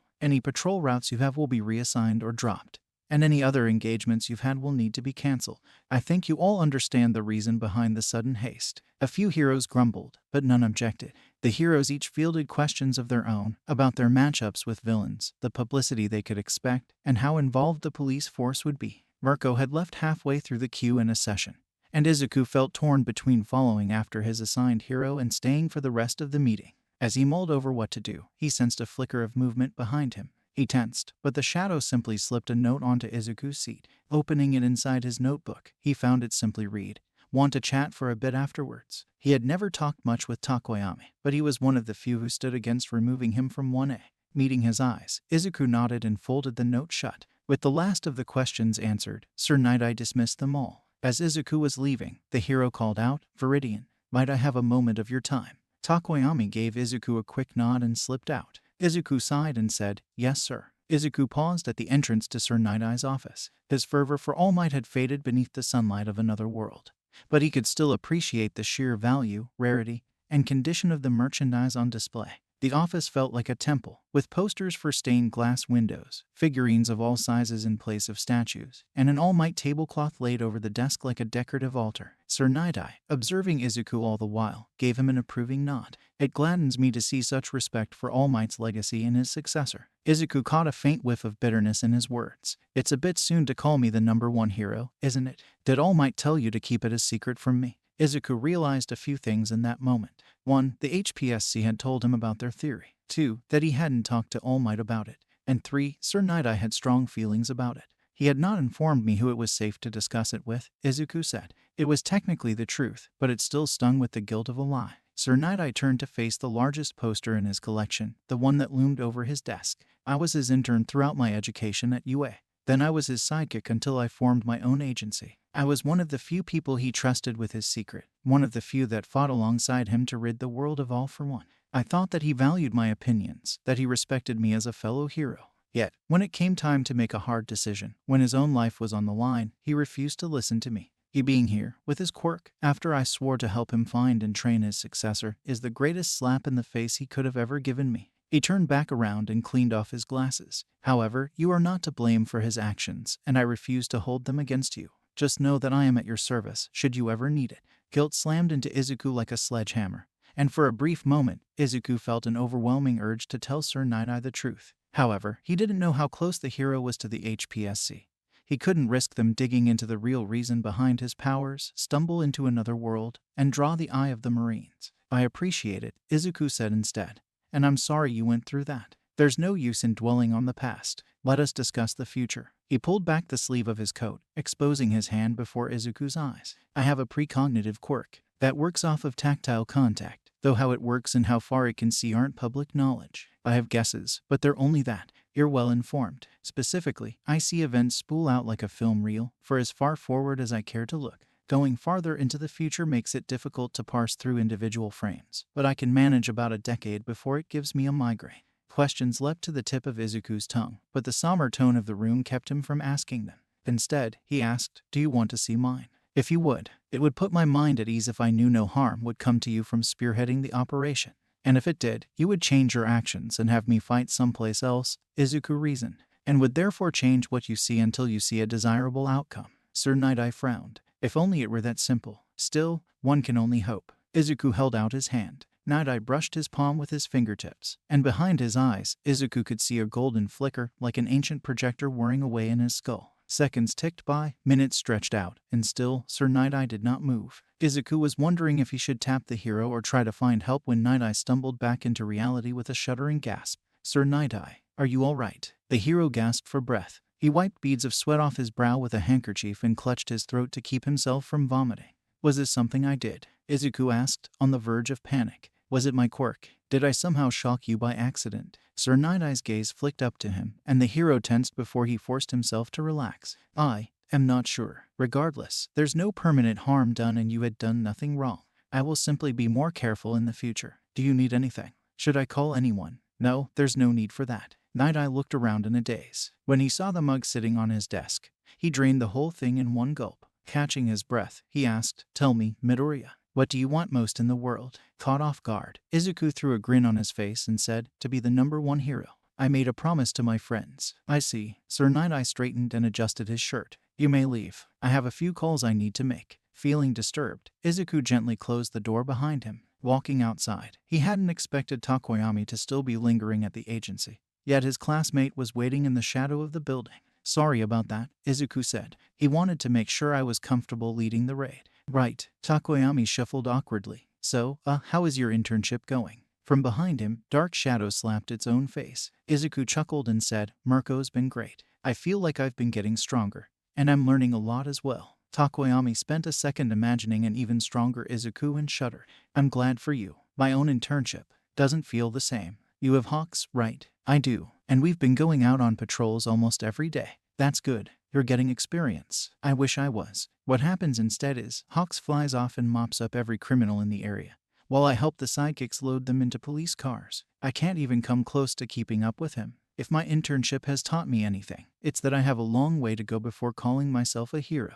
Well, if mobility is your problem, you could always look into support gear. I bet May would have something cooked up for you before you could blink. Takoyami scratched at his feathers. I suppose, but I wouldn't want to rely on a piece of equipment. I want to be able to fly like Hawks does. With a pointed glance, he added, like you do. I'm not sure how much I can help with that, Izuku said nervously. My quirk isn't exactly something you can copy. It isn't, but it isn't the only way you can fly around, is it? There's what you do with your lightning to fly, but most of the time, it looks more like you're hopping through the air. You also mentioned in class that some of what you could do didn't have to do with your quirk. Izuku sighed. You're right. Hopping on air is something, in theory, that I could teach you. I tried teaching Kirishima. Recovery girl threatened to skin me alive if I ever tried it again. Then you can't help me. Not with that, no. Izuku speculatively studied Dark Shadow. But what about your quirk? Can they fly? Dark Shadow brightened at being addressed. You betcha. Though, I gotta stick close to Fumi-chan. Takoyami bristled at the endearing name, and Dark Shadow made a face back at him. Before the two could start fighting, Izuku asked, Can you carry Takoyami? Dark Shadow grinned and scooped him up. Sure can, though he's a lot heavier than I am, and I have to push off the ground. Then is there a way for you to flap your wings and hold Takoyami at the same time? Teen and Quirk exchanged glances. I suppose, but no, it's worth a try. You have my thanks, Midoriya. Anytime. See you at the raid tomorrow. And what a mad banquet of darkness it will be. Safe travels. After a nearly sleepless night tossing and turning, strategizing and scribbling in his notebooks, Izuku gave himself a small jolt to wake himself up, presented himself at the Night-Eye agency, and followed the assembled heroes and police to the Shai Hasekai hideout. The raid had been something of a letdown. It started impressively enough, with a hulking, energy-stealing brute fist fighting a dragon. The energy-stealing proved no obstacle for someone who could outspeed the drain, and a single second-gear uppercut to the jaw knocked his lights out. Inside the labyrinth, the walls immediately moved to shuffle them around, but Izuku felt the hostile presence lurking in a corner and zapped it. A short, squat man tumbled out of the crumbling concrete and passed out at a policeman's feet. The Yakuza had evidently expected them to have trouble with the moving tunnels, as the hero raid caught them with their metaphorical pants down. Villains hauling boxes into getaway vans scrambled to confront the forces united against them and swiftly went down. Izuku ignored the chaff, brushing past bullets and quirk effects to pursue the man running off with a scarred little girl. Overhaul turned, hand whipping out, smirking as his fingertips approached Izuku's chest. Be cleansed from this world, filth. Overhaul's fingers passed through his chest. The Yakuza boss had a single second to process his dilemma before Izuku broke the arm holding the girl, gently nudged her aside, and fried Overhaul with every volt he could muster. Smoke curled from his singed hair and clothes as Overhaul collapsed to the floor. Uri gazed up at him in wonder. You didn't disappear when he touched you. Nope, that's because I'm made of lightning. Want to touch? Uri reached out, then anxiously pulled her hand back. I shouldn't. People vanish when I touch them too. Overhaul couldn't do it, right? It'll be fine. Hesitantly, Uri reached out, and her fingertips grazed Izuku's shirt. Izuku waited patiently until Uri sank her fingers in. She swished her fingers around and marveled at the sparks dancing around. It tickles. It sure does. Hey, do you want a piggyback ride? And that's how Sir Nidai and the other heroes, finally catching up after apprehending every Yakuza member, found Izuku carrying Eri on his shoulders, telling stories about pirates and marine admirals, and absently kicking a thug reaching for his ankle. Did you know there would be a girl down here? Izuku asked Sir Nidai. The sudden chill in his voice made all the heroes shudder. Sir Nidai covered for his lapse in composure by adjusting his glasses. I had. Though given I had foreseen everything turning out well in the end, I felt it was better not to mention it, as it might change the outcome. Or that was the outcome you saw because you told me she was here, Izuku shot back. I don't know why she's here, but she has scars on her arms, and they don't look like an accident. If I had known she was here, I wouldn't have waited for the raid to start. Sir Nidai fell on the receiving end of a few glares from Mirko and Ryukyu, among other heroes and cops. Bowing his head, Sir Nidai said, I recognize that leaving her in the Yakuza's hands any longer than strictly necessary was in poor taste.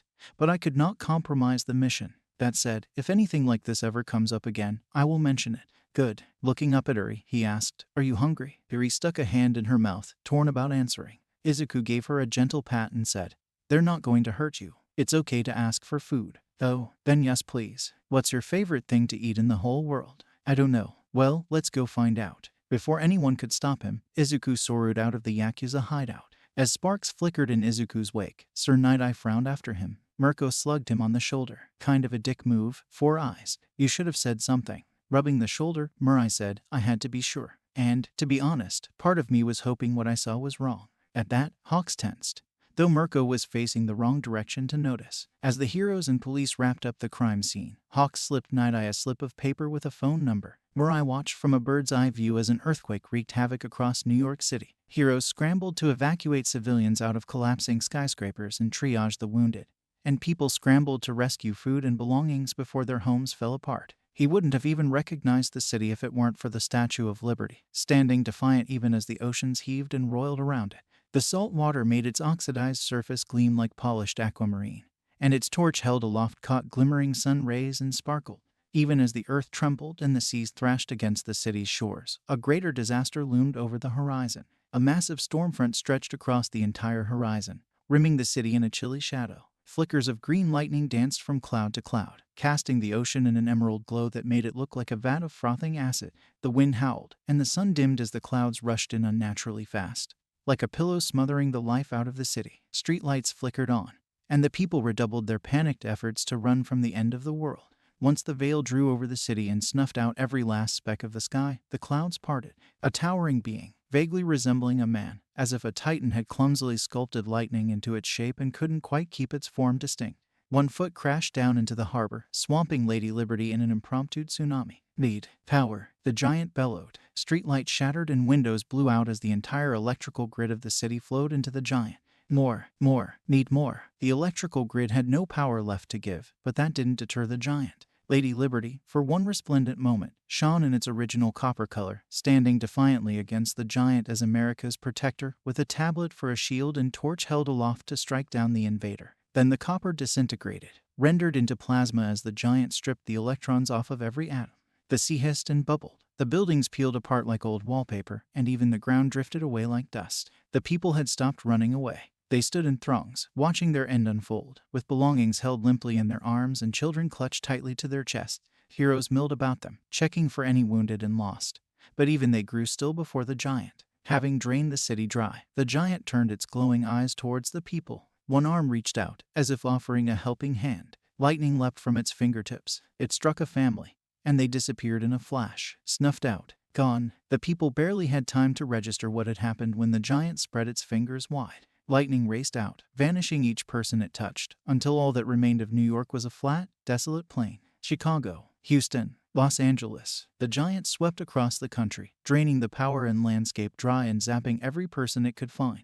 Its form grew larger with every person it consumed, and by the time it scoured the West Coast barren, its form stretched across entire states. The U.S. made its final stand at Hawaii. The naval base there had jets on standby, ready to take off at a moment's notice. Ships floated in formation outside the harbor, pitching and leaning with the massive waves churning the ocean. At its heart stood a thin, frail star in stripe, with her hero costume hanging limply off her shrunken form. Even as the earth cracked and trembled, she stood tall, bearing the weight of the world on her shoulders. In a flash, the jets and boats disappeared. The entire military compound blew away in the wind, and every soldier there disappeared, save one. Kathleen looked up, fists clenched, face pale, struggling to hold the whole world together. "Did I find everyone?" the giant asked. "You did. I'm the last one left." "Good." The giant, not even humanoid at this point, but a massive, incoherent blob engulfing the sky, touched the island as if kneeling before her. "Are you ready?" Kathleen hesitated. "There's nothing left to protect, is there?" Then I released my hold on the world.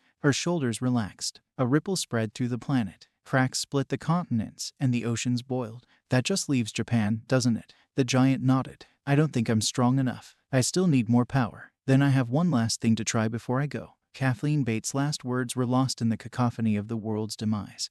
But its effects were not. The formless ball of lightning quivered. It glowed like a verdant sun, condensing into a mythical figure, with antlers stretching like forks of lightning, scales like sparks hammered into plate, and hooves that clapped against the ground with the sound of thunder. The massive Kirin planted its hooves, anchoring a single slice of Hawaii in place as the rest of the world crumpled in on itself. The horned giant knelt, touching its horn to star and stripe, and she vanished in a burst of green lightning.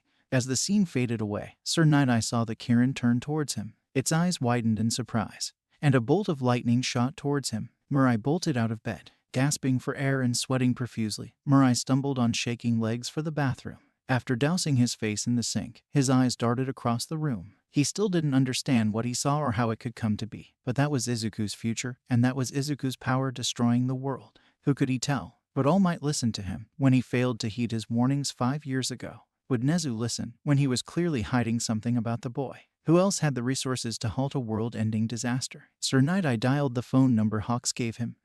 The bus ride out to the summer camp came with a peace and silence that made Izuku's mind wander. For so long, he had felt overstimulated by the intricate web of powered cables, speckled with handheld devices and cars, that he had grown inured to the deluge of electric sensations. Now, so far from civilization, with cell phones left behind for safety reasons and other electrical devices stowed away for the ride, Izuku felt nothing but the gentle flicker of the bus's lead battery and the quiet hum of power under his own skin. The silence of the woods surrounding the rocky path the bus trundled over made the few presences at the cliff up ahead stand out in stark relief. He couldn't tell who they were, but one presence seemed smaller than the rest, and grumpy. Rolling his neck and stretching his shoulders, Izuku asked, "Sensei, are we expecting to meet people up ahead?" Aizawa gave him an intrigued look. "How many do you sense?" 5. The teacher frowned. "What else can you tell me?" "One seems smaller than the rest. Maybe a child." At that, Aizawa relaxed. "How long have you been able to do that?" Izuku shrugged. "Don't know. It's a lot easier out here in the wilderness. Then we'll work on gradually increasing the electrical noise until you can work around it."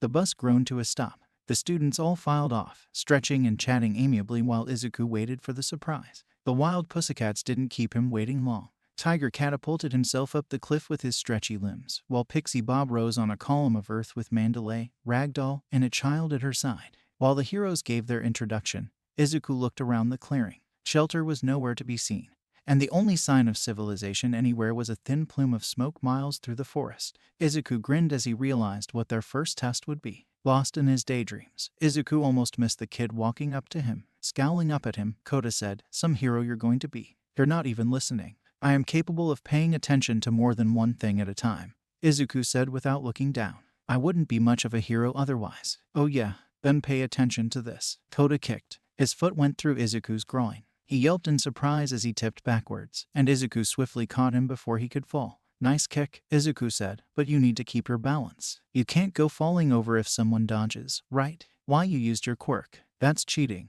I could have turned it off, but you would have hurt your foot if I let you hit me." Kota fumed at Izuku's words and balled up his fists, but before he could charge forward, Mandalay came over and put a hand on his shoulder. "I'm sorry about that," she told Izuku. "He's been a bit prickly about heroes." "Why would that be? Aren't you heroes too?" Kota crossed his arms. Mandalay hesitantly looked at him and said, "It's not really something I should say. Just be patient with him." "All right, of course. Also, should I go on ahead by myself or stick with the group? I might make things too easy for them." Mandalay gave him a shrewd look. "Figured it out already. I thought it was weird we would be stopping out in the middle of nowhere." Aizawa isn't one to waste time on things like bathroom breaks. During their conversation, Pixie Bob said, "All right, kiddos. I hope you got your hiking boots on, because your first exercise is to make it to camp." It's only a couple hours away, so you should make it in time for lunch. Wait, we're not taking the bus there. Yep, and remember, you don't get to eat until everybody makes it together. The students made a break for the bus. Pixie Bob cackled as the ground gave way from underneath them. Izuku's footing also disappeared, but he remained hopping in place while he watched the rest of the students tumble into the forest. So, no food until they cross a forest full of rock monsters. You got it. Pixie Bob smirked. Izuku turned to Aizawa and said, "You have 5 seconds to stop me from scooping them all up." The teacher pointedly looked around him and said, "If you're fast enough, there won't be anyone there to stop you from stuffing yourself." Izuku grinned. "It's a race then." As Izuku bolted off, he heard Aizawa say, "You better hustle. I've seen him clean out UA's larder in one sitting." The pussycats exchanged glances. Tiger sprinted off, stretching his arms and legs to slingshot his way through the trees. Izuku let him nearly catch up to him before switching from Soru to using his quirk. In a literal flash of lightning, Izuku crossed the woods, crashing through a few stone golems for good measure, and approached the pantry. Rock monsters sprung up in his path, puppeted by Pixie Bob, but Izuku simply batted them aside and helped himself to the kitchen and the tubs of meat within the walk-in fridge. Tiger flung the door open 30 minutes later. Dripping sweat and panting like a dog, Tiger slumped onto a seat in front of Izuku's teriyaki meat pile. "Want some?" Izuku asked. "Your quirk's no fair," he grumbled. Izuku shrugged and went back to eating. Once he finished, and Tiger had recovered his stamina, Izuku offered a spar to kill time. Tiger quickly learned that, without his quirk, haki, or even rokushiki, Izuku could punch a tree hard enough to rattle its branches. Well accustomed to fighting stretchy opponents, Izuku grabbed both arms and made a bow tie knot before Tiger could react.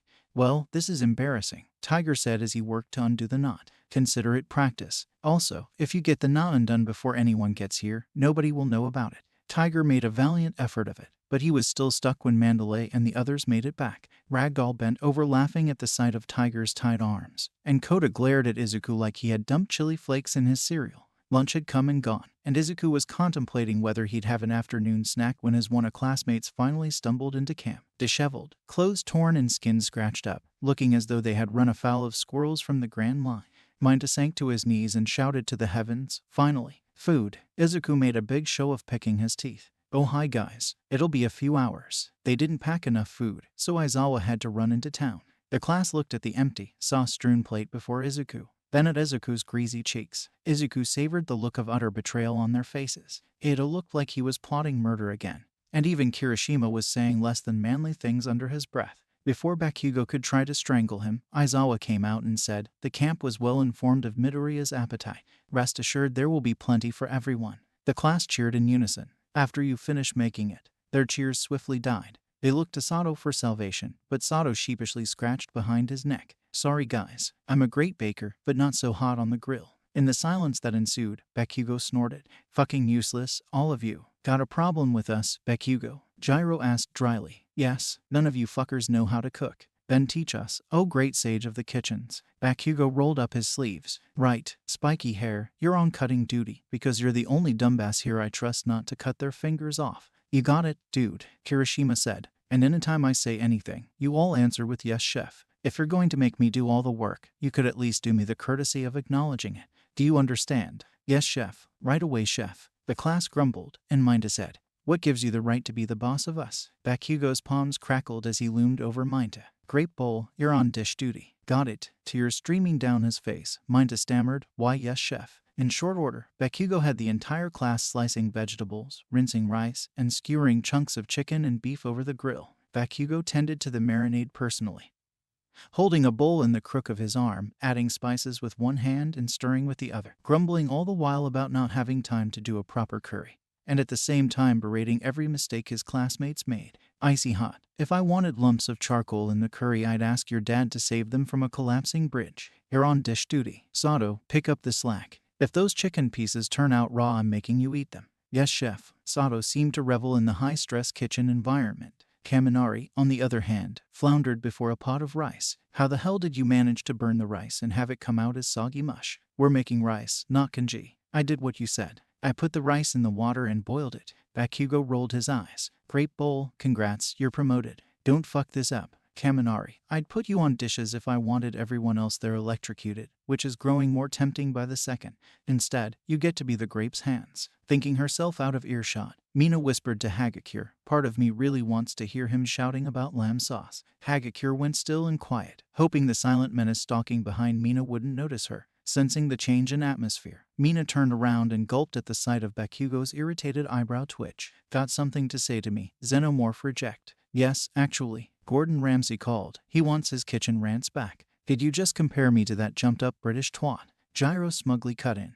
That's awfully rich coming from someone who has every Hell's Kitchen episode memorized. Your sauce is boiling over. Hearing the truth in his words, Gyro cursed and rushed the pot off the burner. By the time Mina thought to say something, Bakugo was long gone, ordering Shoji to dice the onions smaller with notably less fire and insults in his voice. The only person Bakugo left entirely alone, even after having his affection for a particular British chef aired out like dirty laundry, was Izuku. Watching the bustle of the kitchen, Izuku neatly inserted himself amidst the cutting boards. He lacked practice with knives, but raw strength and intangible fingers meant he could slice and dice with reckless abandon.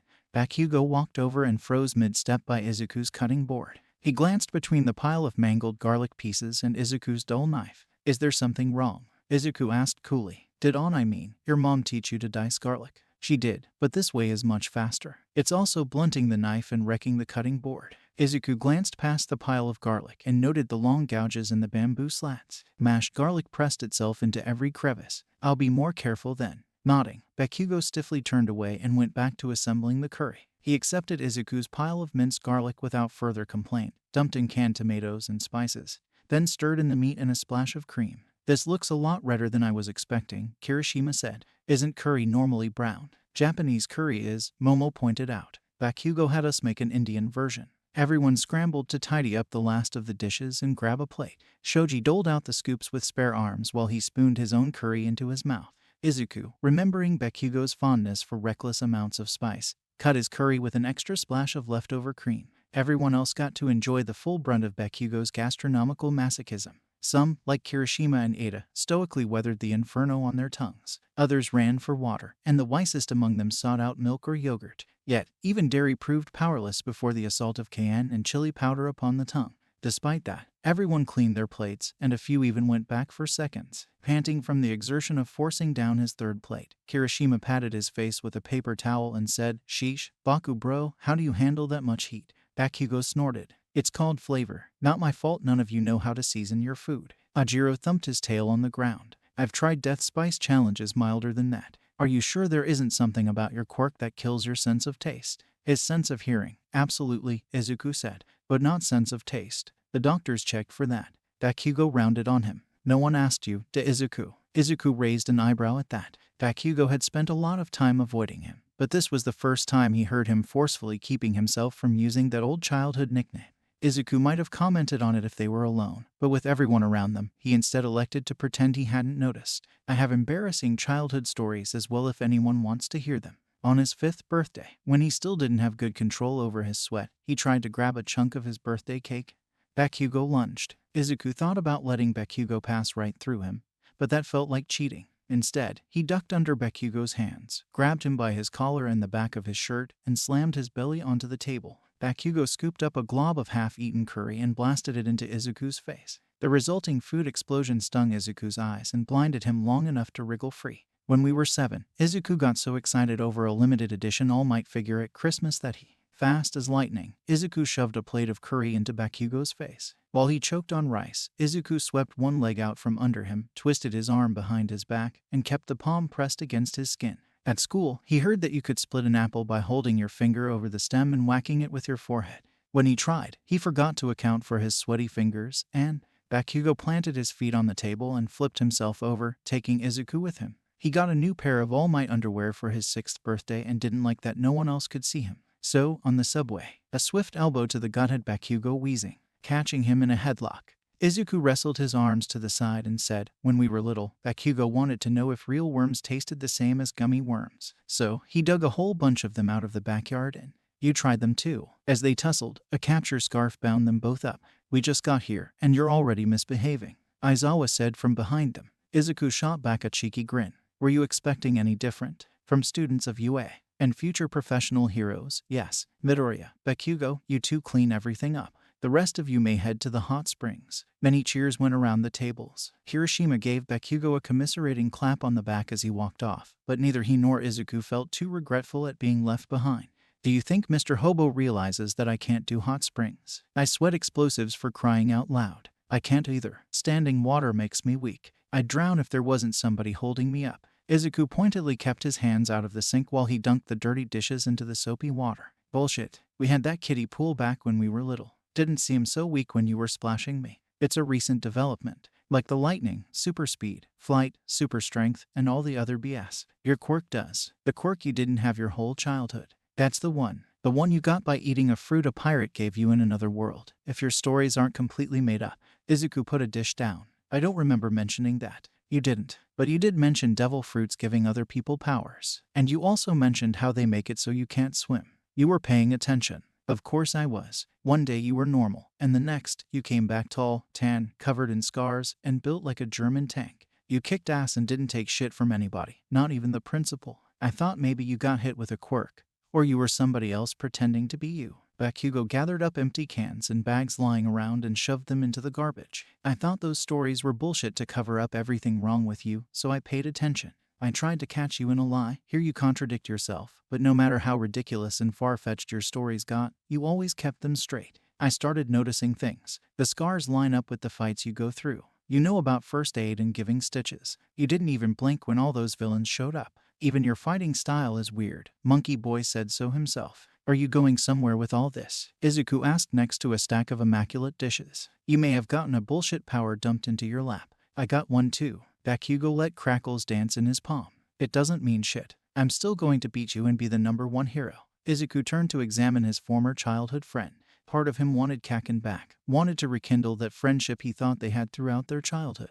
But he remembered all too easily what Bakugo had done ever since they both learned he was quirkless, and he remembered how real friends treated him. You'll have to beat me first. Abusing Soru a bit, Izuku blitzed through his half of the cleanup and left the picnic tables with a thunderclap. Even if he couldn't enjoy the hot springs, Izuku decided he would at least join his classmates. He arrived just in time to see Mineta scaling the wall dividing the two halves, forming an electric knife between his fingers. Izuku flicked it and sliced the spheres he was climbing with, sending him plummeting back into the springs with a thunderous splash. Hey, what gives? Mineta shouted when he splashed back to the surface. I was almost there. If you want to see them naked, be man enough to ask them politely, and man enough to take your lumps if they decide to hit you for asking. Kirishima scratched his head. I'm not sure if that's the manliest thing I ever heard or completely wrong. Izuku shrugged. That's what Sanji would always say. Of course, he always wanted a devil fruit to make himself invisible, so he might have been a hypocrite too. Hey, no fair. Mina shouted. You're telling pirate stories without us. Want me to come over there instead?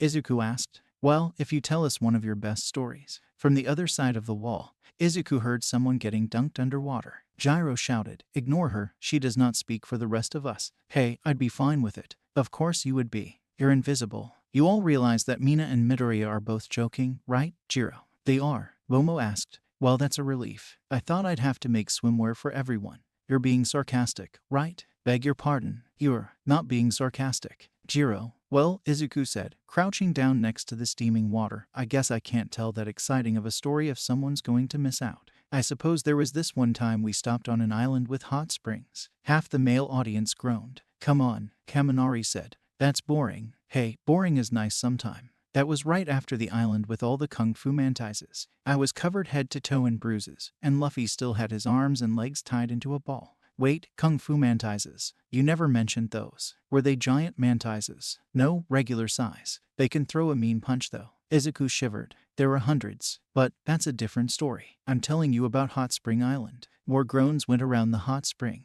Izuku let his toes splash a little bit in the water. Those hot springs were incredible. Perfect temperature, nice rocky shelves to sit on, and they even had bubbles trickling out from the bottom.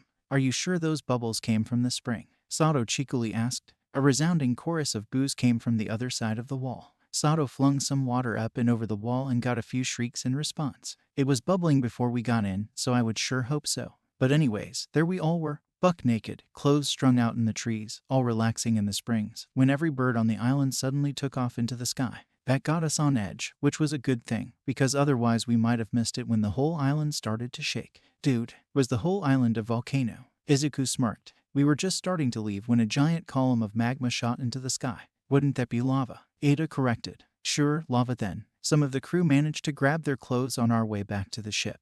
But I was a little more concerned with dodging the giant boulders raining down from the sky. We made it all the way back on board when I realized I was still in my birthday suit and all my clothes were swimming in lava. Izuku shuddered. I had to borrow Luffy's clothes for a month, and let me tell you, I never lost so much as a sock after that. A devilish idea came to mind as he wrapped his story up, discreetly forming a fist behind his back.